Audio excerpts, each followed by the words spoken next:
Nə qədər qanlar töküldü, nə qədər canlar fəda oldu bu vətən uğrunda. Əsrlər gördü, fəsillər atladı bu millət. Çılğın qasırğalarda belə qorxmadan yürüdü.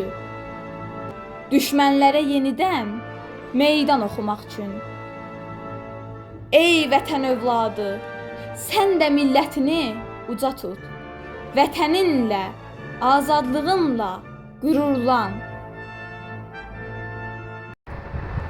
Dirçəliş oyanışdır. Yenidən yaranmaq dünyaya təzədən gəlməkdir. Sözün hər mənasında dirçəliş mübarizə aparmaq və özünü təsdiq etməkdir. Elə bizim xalqın da Milli Dirçəliş Günü onun özünü təsdiq etdi.